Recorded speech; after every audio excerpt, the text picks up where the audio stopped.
Hey, what's up everybody? I'm Sujan Patel. I'm the co-founder of Mailshake, a simple tool to send cold emails. And what I want to talk to you about today is 7 tips to drastically improve the performance from your cold emails. All right, let's jump into it. First and foremost, the only thing I care about, my only metric I care about is the response rate, because click-through rates, open rates, doesn't tell me how annoyed people are. It doesn't tell me if they're ever going to buy from me. But if they respond, typically I need to get a response early on to have a positive conversation with them. That's when I know something, I have something. So response rate is my North Star metric here. Number 1, have a clear and short call to action or ask. Even better if you have a low friction ask. So something where they can just easily respond yes to, or a short question. You would think this is super obvious, yet every single email I've read or received is kind of a complicated ask, or the ask isn't very clear. So make sure your ask is very, very clear. Number 2 is engage with people on social media beforehand. So if you engage with people before you email them, it's not necessarily a cold email, it's kind of a warm email. It increases the chances that they may recognize your name. If you do it together at the same time or in close proximity, they may even remember you. So again, it's not a cold email, it's kind of a warm email. And the second part is, if you want to take it a step further, is to comment on their blog if they have a blog, or send them a note on LinkedIn. This is really, really important, because essentially you're engaging with people, making them highly likely to engage with you back, either on that social channel, their blog, or your email. So now you have a couple of channels you can connect with them on. Number 3 is send relevant content from your blog. If your team is creating content, if you have a marketing team, they're creating content for your blog, send good information. Educate people that you're sending a cold email to, because if you start by adding value to their lives, you're not selling them, you're simply making them aware. So no one ever gets pissed off like, man, you're sending me too much good content. They do get pissed off if you're asking for something too big, or you're asking for, hey, let's schedule a call. Well, you know what? Send them an article and ask them if they find it interesting. Number 4 is your email should be 3 sentences max. And if you can't stick by that, at the very least, make your email scannable. You would think this is common sense. It is so common, nobody does this. I've seen so many emails that are hard to understand.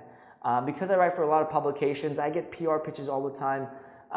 Co-founder of a software company, so somebody's trying to sell me something all day long. I get 300 to 400 emails a day of just BS.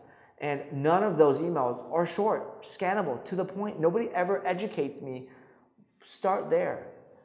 If your call to action is clear, your email is short, at the very least, you will get a response, even if it's not the one you want to hear.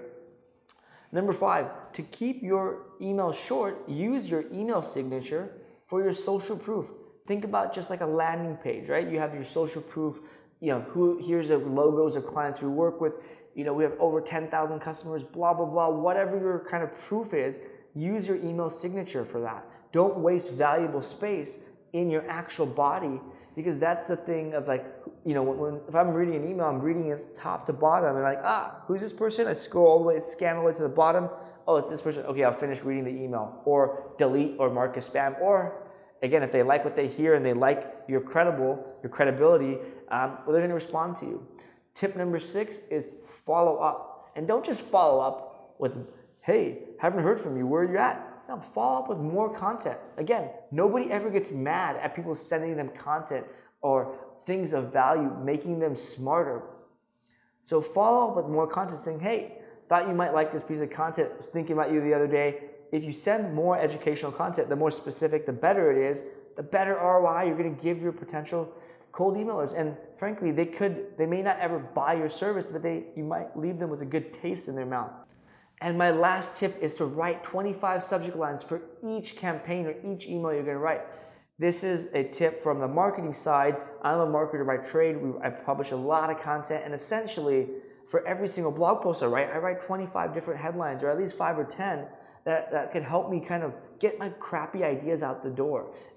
Just by the very sheer act of numbers of creating multiple subject lines or multiple blog post titles, one of those ends up being good, or 1 of 5 may not just be horrible. So practice makes perfect. Write multiple subject lines. 1 or 2 of them are going to be good.